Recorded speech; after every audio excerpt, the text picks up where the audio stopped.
Today we are going to be talking about 5 tips that I have personally for mid-game players in Roblox Welcome to Farmtown. Yes, mid-game players, or even if you're a beginner or a pro, you might be able to learn some stuff from this because these tips are probably going to be a little bit different than what you're thinking.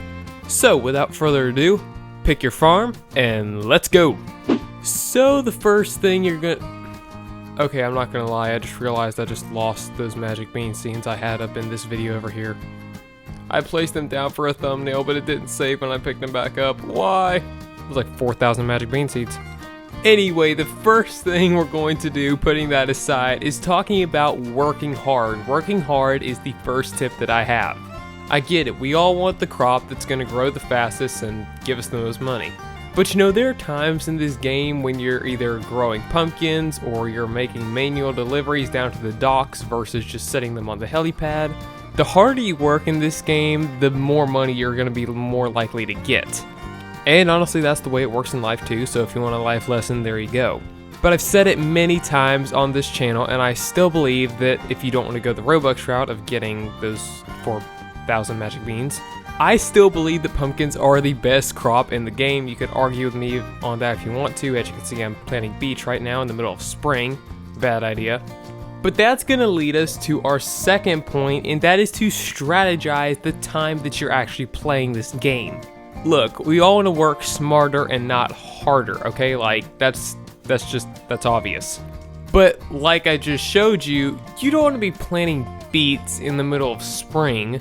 No, wait until the time is right to plant the right crops.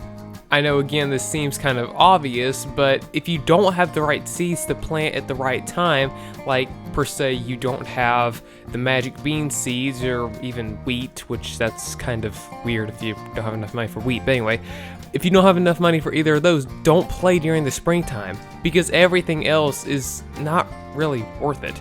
I mean, you can make a couple $1,000s, I guess, for playing maybe an hour or so, but it's just not worth it. If you'd like to see what crops give you the most money, check out this video right up here in the corner. It's going to be a guide to be able to help you on that. Anyway, the third tip I'd like to talk about in this video for mid-game players, which by the way, if you're enjoying this video, please make sure to give it a like and even consider subscribing if you'd like to see more farming games like Farmtown on YouTube, or from my channel, I could say that too. I mentioned this in my video for beginners too, and if you're a beginner starting this game, you can click this video up here in the corner. Anyway, tip number 3 is don't waste your money on useless things. Might I give you an example with the buildings here? Oh, I clicked the wrong button. For example, this windmill costs $7,500 in the game. This is practically useless. I never use mine, it's for cosmetic only, and it's just not very good. The silo plans, that's 650 bucks. Again, kind of useless. I don't use it, mainly for cosmetics. There are some useful things like these garage plans if you need a place to store a truck, or maybe the helipad. That's pretty good when you're just kind of grinding like I am. You don't really have a thing you're saving up for right now. I'll talk about that a little later in the video. And some things like the barn plans. There are things like this, maybe a house too. And of course the end-all goal of getting the plantation home. But there are just some things in the game that you shouldn't worry about getting until you're later on in the game.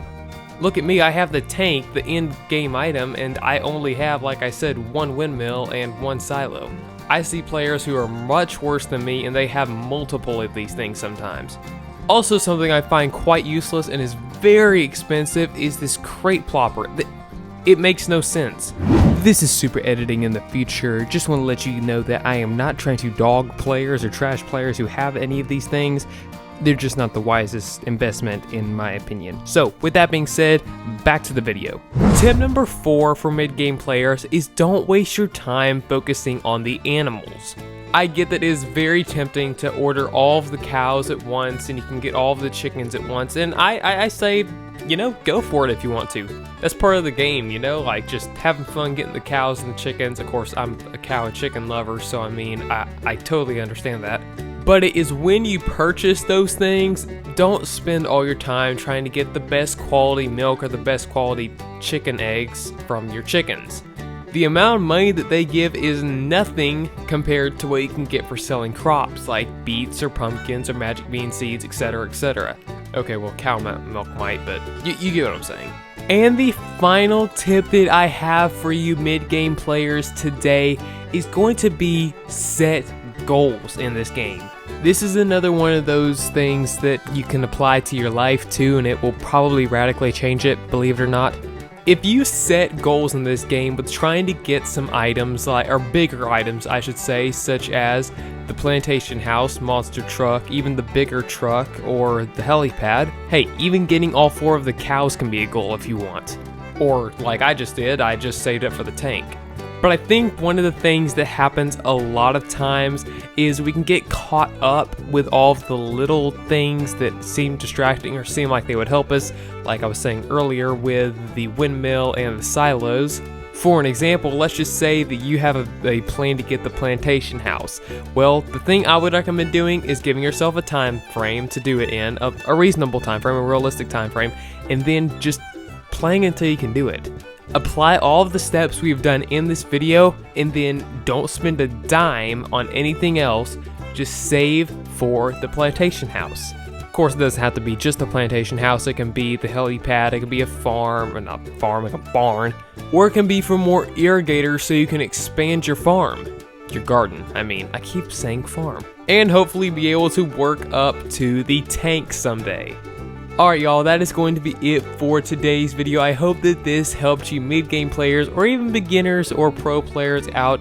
Again, there have been links to videos that are going to hopefully help you out here on this channel. If you'd like to subscribe and check out more Farmtown videos from me, Super Shorts Roblox, just click right up here in the corner and it will take you directly to our channel. Hey, and if nobody has told you today, you are seen, you are known, and you are loved by both me and by God. But until then, this is Super Shorts Roblox signing off. Until then.